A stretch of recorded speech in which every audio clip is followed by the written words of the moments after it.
డబ్బు, అనారోగ్యం, ఉద్యోగం, వ్యాపారం, అప్పులతో బాధపడుతున్నారా? మీకోసమే launch your future program. Welcome to our channel. ఈ రోజు మనతో పాటు రమగారు ఉన్నారు. నమస్తే రమగారు. నమస్తే జయ. రమగారు, కాశీ మజిలీ కథలు జనాలు మంచి ఉత్సాహంగా ఉన్నారు. అవునవును. వెంటనే ఇంకొక వీడియో పెట్టేయండి, ఇంకొక స్టోరీ చెప్పండి, నెక్స్ట్ ఏం జరిగింది అని అడుగుతూ ఉన్నారు. వరప్రసాదులు దేవతా వస్త్రాలని చూపించి కానీనుడు అనే రాజుని మోసగించారు. అక్కడి నుంచి వెళ్ళిపోయారు. వెళ్ళాక ఏం చేశారు వీళ్ళు?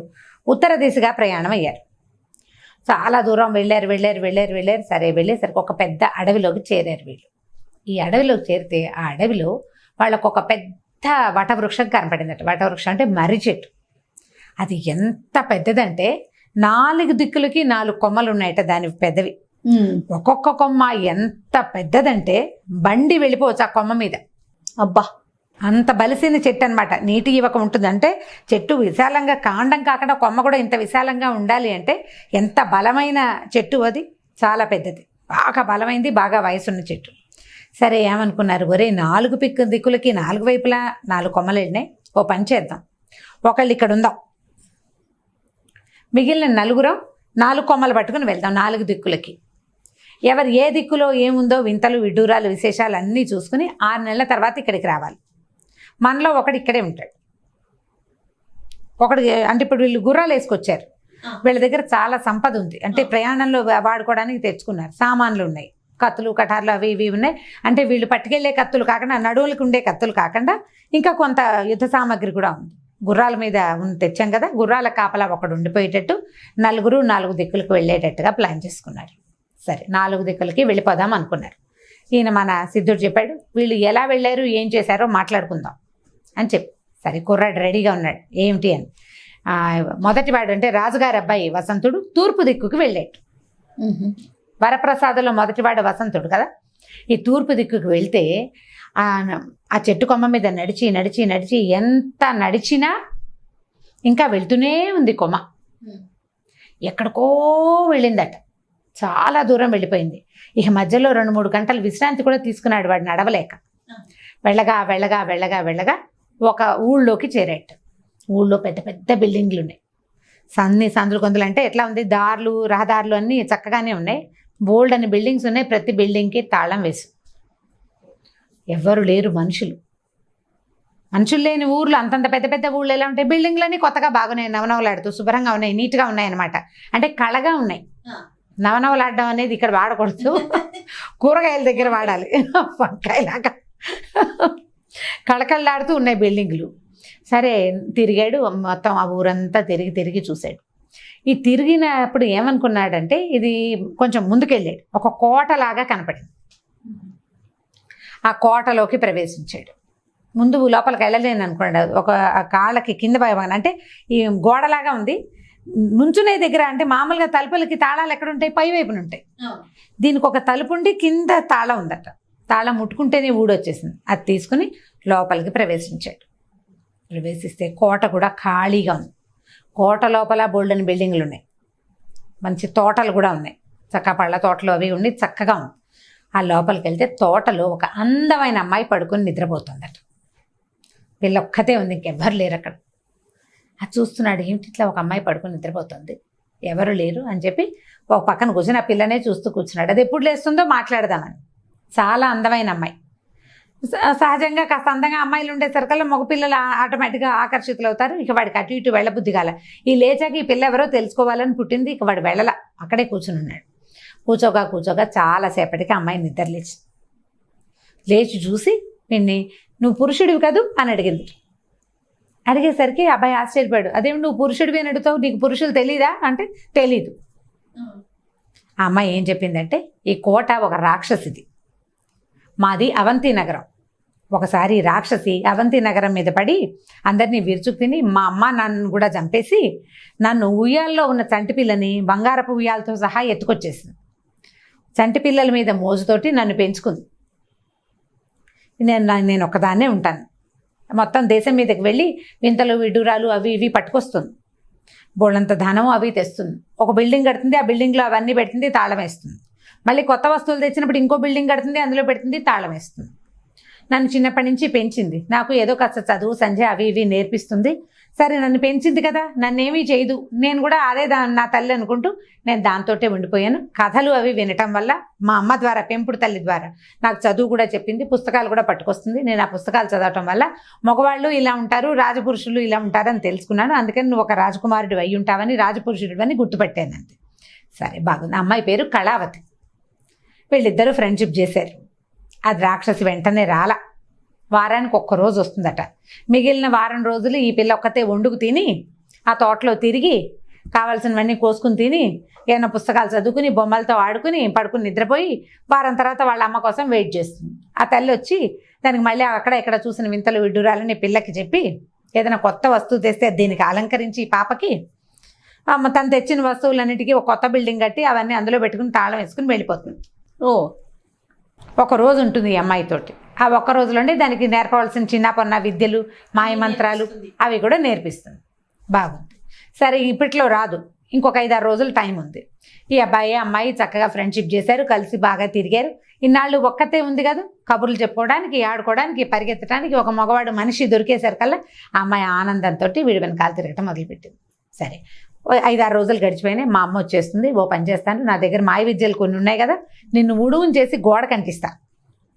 మా అమ్మ వెళ్ళిపోయాక మామూలు మనిషిని చేస్తా, అప్పటిదాకా ఉడువులాగా గోడ కంటుకుని ఉండు, కదలకుండా ఉండమని చెప్పి వాడికి తినడానికి చక్కగా చేసి పెట్టి, వాడు తినేశాక తల్లి వచ్చే లోపలే ఉడువుని చేసి గోడ కట్టించేసి, వసంతుడు ఉడుమైపోయాడు, గోడ కతుక్కుపోయాడు. తల్లి వచ్చింది రాక్షసి. రావటంతో ఏమిటే అమ్మాయి, మన ఇంట్లో ఇవాళ నరవాసన వస్తుంది అని అడిగింది. రాగానే తెలిసిపోయింది. తెలిసిపోయేసరికల్లా పిల్లంది, నరవాసన ఎక్కడి నుంచి వస్తుంది, ఈ దీవిలోకి ఎవడైనా అడుగు పెడతాడా, నేనే నా వాసనే కొన్నాళ్ళు పోయాక నన్నే విరుచుకు తింటావు కాబోలు అమ్మా నువ్వు అని ఉమ్మని ఏడుపు మొహం పెట్టి దీర్ఘం తీసింది. తీసేసరికల్లా ఈ మా రాక్షసింది, అయ్యో నిన్నెందుకు చంపుకుంటానే అమ్మా, కోరి తెచ్చుకున్నాను, నిన్ను ఇంత ముద్దుగా పెంచుకుంటున్నాను, నా తల్లివి కాదు, అది కాదులే, నాకే అట్లా, నేను అక్కడి నుంచి వచ్చాను కాదు, నాకు అందుకు అట్లా అనిపించిందని, ఏవో అక్కడ చూశాను, అక్కడ ఇట్లాంటివి చూసా, అలాంటివి చూశాను, పిల్లకి అన్ని 4 చెప్పింది. రాత్రి అన్నాలు తిని పడుకుని నిద్రపోయారు. మర్నాడు తను తెచ్చిన వస్తువులన్నిటికీ ఒక బిల్డింగ్ కట్టి అందులో పెట్టి తాళం వేసి, నేను వెళ్ళొస్తాను, జాగ్రత్తగా ఉండమని కూతురికి చెప్పి వెళ్ళిపోయింది. ఈ కళావతి ఉడువుగా మార్చింది కదా వసంతుడిని, మళ్ళీ మనిషిగా మార్చేసింది. చక్కగా ఇద్దరు చెట్టాపట్టాలు వేసుకుని తిరిగారు. ఇట్లా కొన్ని రోజులు గడిచిపోయినాయి. వీళ్ళిద్దరు ఫ్రెండ్షిప్ చేసి ఆవిడికి తెలియకుండా, ఆ రాక్షసికి చెప్పకుండా పెళ్లి చేసేసుకున్నారు. అబ్బాయి అమ్మాయి ఇద్దరు యుక్త వయస్కులే, పెళ్లి చేసేసుకున్నారు. కలిసి తిరుగుతూ ఉండేవాళ్ళు భార్యాభర్తలు ఇద్దరు. కొన్నాళ్ళు అయ్యాక వసంతుడు అన్నాడు, ఎన్నాళ్ళు ఇక్కడ ఉంటాం, మనం వెళ్ళిపోదాం అంటే. మా అమ్మ వెళ్ళనిస్తుందా అమ్మ అని, నువ్వు మనిషివని తెలిస్తే నిన్ను చంపేస్తుందేమో అంటే, అసలు కొన్ని రోజులు రాక్షస్ దగ్గర చిన్నప్పటి నుంచి ఉన్నావు, రేపొద్దున ఏ తిక్క తిరిగో నిన్ను చంపేస్తే అది, లేదా నాకు పెళ్లి చెయ్యి అని కానీ, నేను ఫలానా వాడిని పెళ్లి చేసుకున్నానని కానీ నువ్వు చెప్తే నీతో ఎలా ప్రవర్తిస్తుందో, రాక్షసుల్ని నమ్మచ్చా, నమ్మకూడదు. కాబట్టి మీ అమ్మని అంతం చేసే ఉపాయం ఏమిటో ఆలోచించు, ఇది అమ్మ కాదు మీ అమ్మా నాన్నని చంపింది అని వసంతుడు బాగా ప్రోద్బలం చేశాడు ఈ పిల్లని, పెళ్లి కూతురుని, తన భార్యని కళావతిని. ఆ అమ్మాయి ఏం చేసింది, ఒకరోజు తల్లి వచ్చేసరికల్లా ఈ భర్తని ఉడుగా చేసి గోడ కంటించి కూర్చుంది ఏడ్చుకుంటూ. కూర్చునేసరికల్లా ఆ రాక్షసు వచ్చి, ఎందుకే అమ్మ ఏడుస్తావంటే, అయ్యో నిన్న రాత్రి ఒక పెద్ద కల వచ్చిందమ్మా, నువ్వు చచ్చిపోయినట్టు అంటే. నేను ఎందుకు చచ్చిపోతానే అంది వాళ్ళమ్మ. ఆ తల్లి రాక్షసి, ఎందుకు చచ్చిపోవు, నువ్వు తెచ్చావు కదా ఒక పుస్తకం, అందులో జాతస్య ధ్రువ మృత్యు అనుంది, పుట్టిన ప్రతివాడు చావక మాండు, నన్ను ఎత్తుకొచ్చావు నువ్వు అప్పుడు, ఇది వరకు నా చిన్నప్పుడు మా అమ్మ నాన్న చచ్చిపోలా, నన్ను తెచ్చావు, ఇప్పుడు నువ్వు చచ్చిపోతావు, రేపోతే ఇంకొన్నాళ్ళ పైకి నేను చచ్చిపోతాను అనేసరికి రాక్షసు నవ్వింది. వాళ్ళు చచ్చిపోయారంటే వాళ్ళు మనుషులు, వాళ్ళ ప్రాణాలు వాళ్ళ శరీరంలో ఉంటాయి, నా ప్రాణాలు నా శరీరంలో ఉండవు, నన్ను ఎవ్వరూ చంపలేరు, నా ప్రాణాలను ఒక చోట దాచిపెట్టాను అంటే. ఈ పక్కపక్క నవ్వింది పిల్ల. అలా ఎవరైనా దాస్తారా అమ్మా, ఎట్లా దాస్తారు, నీ గుండె నీలోనే ఉంది, నీ మూత్రపిండాలు నీలోనే ఉంటాయి, నీవన్నీ నీలోనే ఉంటాయి కదా అంటే. ప్రాణం వాయువుని నేను దాచిపెట్టాను, దాని దగ్గరికి ఎవ్వరు వెళ్ళలేరమ్మా అంటే. ఎక్కడ పెట్టావు నాకు చెప్పమని అడిగింది. ఈ ఉడుగా అతుక్కుని పైన వసంతుడు వింటున్నాడు. అంటే అప్పుడు రాక్షసి ఏం చెప్పింది, మన తోటలో చక్కగా నవరత్నాల మెట్లున్న ఒక స్విమ్మింగ్ పూల్ ఉంది కదా, ఉంది నేను ఎప్పుడు అందులోనే స్నానం చేస్తా కదా అంది పిల్ల. అవును, ఆ స్విమ్మింగ్ పూల్కి 3 సార్లు ప్రదక్షిణ చేస్తే దానికి తూర్పు వైపుకో దక్షిణం వైపుకో ఒక దిక్కుకి ఒక పెద్ద అరటి తోట కనపడుతుంది. నేను ఎన్నిసార్లు తిరిగాను, నాకు కనపడలేదుగా అంది అమ్మాయి. నీకు కనపడదమ్మా, 3 సార్లు ప్రదక్షిణం చేసిన వాడికే కనపడుతుంది. నువ్వు ప్రదక్షిణ ఎందుకు చేస్తావు, నువ్వు స్విమ్మింగ్ పూల్లోకి వెళ్తావు, మెట్లు దిగుతావు, చక్కగా స్నానం చేస్తావు, పైకి వచ్చేస్తావు. ప్రదక్షిణ చేసిన వాడికే కనపడుతుంది, లేకపోతే కనిపించదు. 3 ప్రదక్షిణాలు చేస్తే అరటి తోట కనపడుతుంది. తర్వాత అరటి తోటలోకి వెళ్ళాక అన్ని అరటి చెట్ల మధ్యలో ఒక వింత వృక్షం ఉంటుంది. ఆ వృక్షాన్ని వెతకాలి, ఆ వృక్షాన్ని పట్టుకోవాలి. దానికి బోల్డని కాయలు పళ్ళు రకరకాలు ఉంటాయి, ఆకులును వింతగా ఉంటాయి. అవన్నీ నరికేయాలి. అన్నీ నరికేశాక ఒక ఇనప పెట్టె, దానికి తాళం వేసిన పెట్టె ఒకటి కనపడుతుంది. ఈ చెట్టు కింద దీని తాళం ఉంటుంది. ఆ తాళం తీయాలి. తాళం తీసి ఆ పెట్టెలోకి దిగాలి. దిగితే ఒక సొరంగం వస్తుంది. దాని మీద దాంట్లోంచి అలా లోపలికి వెళ్తే ఒక పైన కింద అగ్నుండి పైన ఒక పంజరం ఉంటుంది. పంజరంలో పంచవర్ణాల రామచిలక ఉంటుంది. నా ప్రాణం ఆ రామచిలకలో ఉంది. అక్కడికి ఎవరు వెళ్తారు? దీన్ని ప్రదక్షిణాలు ఎవరూ చేయరు. ప్రదక్షిణ చేసినా వాడికి అరటి తోట కనపడినా అరటి తోట చూస్తాడు, కానీ అందులో ఇంత వృక్షం వాడికి అక్కర్లేదు కదా. వృక్షాన్ని చూస్తాడు కానీ దాన్ని నరకాలని ఎవరికీ తెలియదు. ఇనపెట్టని ఏం చేయాలో వాడికి తెలియదు. తర్వాత ఏం చేయాలో ఎవరికీ తెలీదు. కాబట్టి నా ప్రాణాలు ఎక్కడికి పోవు, నువ్వున్న నాళ్ళు నేను ఉంటాను, నువ్వేం బెంగ పెట్టుకోకమ్మా, చక్కగా అన్నం తిని హాయిగా పడుకోమని ఈ తల్లి రాకాసి పిల్లని బుజ్జగిచ్చింది. కూతురు వినేసింది, అల్లుడు వినేశాడు ఊడు రూపంలో కూర్చుని. సరే మర్నాడు రాకాసి అన్నం తినేసి పిల్లకి ఏదో 2 బుద్ధులు చెప్పి వెళ్ళిపోయింది. ఆ రాక్షసి వెళ్ళిపోగానే ఈ కుర్రాడు ఏం చేశాడు, మామూలు రూపంలోకి వచ్చేసాడు వసంతుడు. కళావతి అతన్ని మార్చేసింది. ఇద్దరు కలిసి వెళ్ళారు. ఈ ముందు 3 ప్రదక్షిణాలు చేశాక అది కనపడింది తోటలోకి వెళ్ళారు. అరటి తోటలోకి ఒక వింత వృక్షం కనిపించింది. కొమ్మలు అన్ని ఆకులు నరికేశారు. అన్నీ కట్ చేశాక ఒక ఇనప పెట్టె కనిపించింది. తాళం అడుగునుంది. తీసారు ఆ పెట్టె తాళం. లోపలికి వెళ్ళారు. ఆ గుహలాగా ఉంది, ఒక సొరంగంలాగా. అందులోకి వెళ్ళి చూస్తే పైనేమో ఒక పంజరం వేళ్లాడుతుంది, కింద నిప్పు ఉంది. వీడి దగ్గర ఒక కత్తి ఉంది. ఈ కత్తితోటి ఆ పంజరాన్ని కొట్టాడు. ఆ పంజరం కింద పడ్డం ఏంటి, ఆ చిలకని చంపేశాడు వాడు. రాక్షసి చచ్చిపోయింది. సరే ఇంకేముంది, ఇక ఏమైంది, ఎప్పుడైతే వీళ్ళు లోపలికి వెళ్ళారో ఆ రాకాసికి తెలిసిపోయింది ఎవరో తన ప్రాణం దగ్గరికి వెళ్తున్నారని. అది పరిగెత్తుకు వచ్చింది, కానీ అది ఈ బిల్డింగ్ ఇది సమీపించే లోపలే సముద్ర తీరంలో ఉండగానే ఇది కొంచెం ఎలా ఉందంటే దీవి సముద్రంలో ఒక పక్కన ఉందన్నమాట. సముద్ర తీరంలో ఉండగానే వీడు ఆ పిచ్చుకని మెడ కట్ చేసేసాడు. చిలుకని ఆ చిన్న పిచ్చుక కాదు, పంచవర్ణల చిలక. ఈ పడిపోగానే అయిపోయింది, ఇది చచ్చిపోయింది కాబట్టి మీ అమ్మ కూడా అయిపోయింది అని చెప్పాడు. సరే వీళ్ళే ఉండిపోయారు. సరే ఈ పిల్ల పాప కాస్త ఏడ్చింది. అయ్యో నన్ను పెంచిన అమ్మాయినని కొంచెం బెంగ పెట్టుకుంది.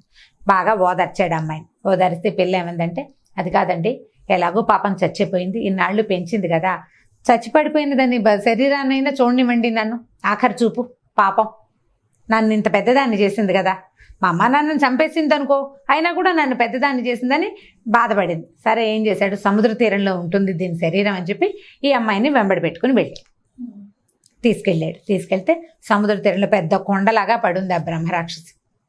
అది చూసి వచ్చేస్తూ ఉండగా ఏమైంది, పిల్ల చేతికి 2 కంకణాలు ఉండేవిట. చాలా అందమైనవి, భలే మెరుస్తూ ఉండేవి. ఒక కంకణం జారి సముద్రంలో పడిపోయింది. కొంచెం వదులుగా ఉందన్నమాట. పిల్ల సన్నటి పిల్ల, కంకణాలు కొంచెం పెద్దవి బరువుగా ఉన్నాయి.